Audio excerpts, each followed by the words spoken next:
Il y a 40 000 ans, un silence est tombé sur l'Europe. Les forêts épaisses, les plaines glacées et les montagnes résonnaient encore du souffle d'une espèce qui, pendant des centaines de milliers d'années, avait régné sur ces terres, les Néandertaliens. Et puis, soudain, ils ont disparu. Sans cri, sans trace, ou presque. Avant que nous ne soyons seuls sur Terre, il y eut d'autres humains. Puissants, ingénieux, courageux. Leurs empreintes sont encore là, dans la pierre, dans nos gènes, et peut-être dans notre mémoire la plus ancienne. Aujourd'hui, nous allons marcher sur leurs traces, pour comprendre qui étaient ces géants, et pourquoi ils ne sont plus. Les Néandertaliens sont apparus il y a environ 400 000 ans. Ils ont traversé des ères de froid, de famine, d'éruptions volcaniques. Et pourtant, ils ont survécu.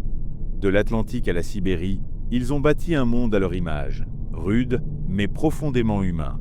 Leur vie n'était pas une lutte aveugle contre la nature, mais un équilibre fragile entre la force et la solidarité. Imaginez un homme à la carrure d'un athlète. Une poitrine large, des bras puissants, des jambes robustes. Son squelette, 2 fois plus dense que le nôtre. Son souffle, plus profond. Sa peau, taillée pour le vent glacial et la neige éternelle. Cet homme n'était pas un monstre, ni un primitif. C'était un être humain, un autre genre d'humain. Un survivant de l'impossible. Les hivers de son temps étaient interminables. Le ciel était gris, le sol couvert de glace, les vents hurlants. Autour de lui, des mammouths aux défenses géantes, des rhinocéros laineux, des bisons massifs. Pour les chasser, il fallait s'approcher, sentir leur souffle, risquer la mort à chaque instant. Leur arme, une lance lourde, sans arc, sans flèche. Chaque chasse était un combat à bout portant. Chaque repas, une victoire. Mais derrière cette image brute se cachait une intelligence subtile. Les Néandertaliens façonnaient des outils de pierre d'une précision remarquable. Ils choisissaient leur silex, connaissaient les meilleurs angles, les fractures du minéral. Ils maîtrisaient le feu, le gardaient vivant des semaines entières, comme un trésor. Et surtout, ils pensaient. Ils imaginaient, créaient, rêvaient peut-être. Dans certaines grottes, on a retrouvé des traces de pigments rouges et noirs. Des coquillages percés, des os gravés, des constructions de pierre en cercle. Des gestes inutiles pour la survie, mais essentiels pour l'esprit. C'est le signe d'une conscience symbolique, d'un besoin de beauté ou de foi. Les Néandertaliens n'étaient pas des bêtes. Ils étaient des artistes silencieux, des rêveurs de l'âge glaciaire. Et puis, il y a leur mort. Car eux aussi enterraient leurs proches. Avec soin. Parfois avec des fleurs, des outils ou des morceaux d'ocre rouge. Comme si la mort n'était pas la fin, mais un passage. Un lien entre le monde visible et un autre, plus mystérieux. Cette humanité partagée nous trouble encore aujourd'hui. Leur monde était dur, mais pas sans lumière. Ils vivaient en petits groupes, protégés par la chaleur du feu et la force du lien. Autour des flammes, ils partageaient la viande, les histoires, les regards. Ils se soignaient mutuellement, prenaient soin des blessés et des anciens. Preuve d'une compassion, d'une tendresse peut-être, dans un monde sans pitié. Chaque geste comptait. Chaque vie avait du prix. Et pourtant, quelque chose s'est brisé. Vers moins 40 000 ans, leur présence s'amenuise, leurs traces se raréfient. Dans les grottes, le feu s'éteint lentement. Sur les plaines, les pas cessent. Et pendant que leur monde s'effaçait, un autre arrivait, celui de l'Homo sapiens.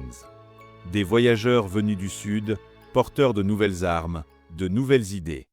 Et face à eux, les derniers Néandertaliens, déjà acculés par le froid et la faim. Mais contrairement à ce que l'on a longtemps cru, ce n'était pas une guerre.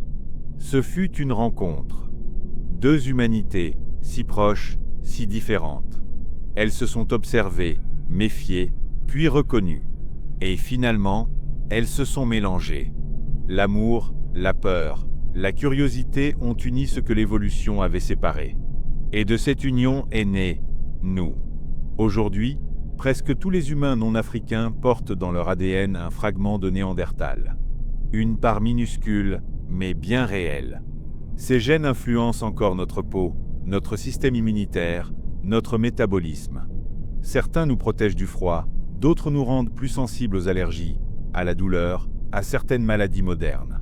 Nous portons en nous la mémoire biologique de ces géants. Ils n'ont pas disparu. Ils dorment dans nos cellules. Mais l'héritage des Néandertaliens n'est pas seulement génétique. Il est aussi symbolique. Car leur histoire nous interroge. Qu'est-ce qu'être humain? Est-ce la force, la raison, la culture, la mémoire?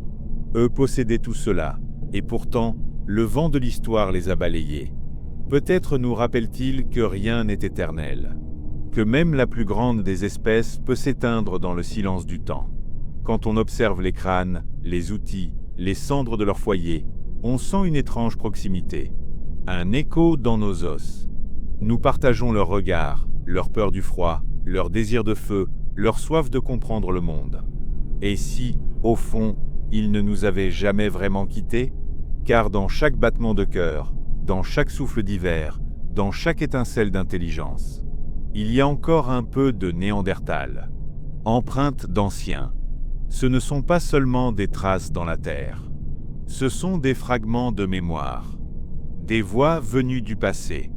Et quand nous les écoutons, c'est nous-mêmes que nous redécouvrons.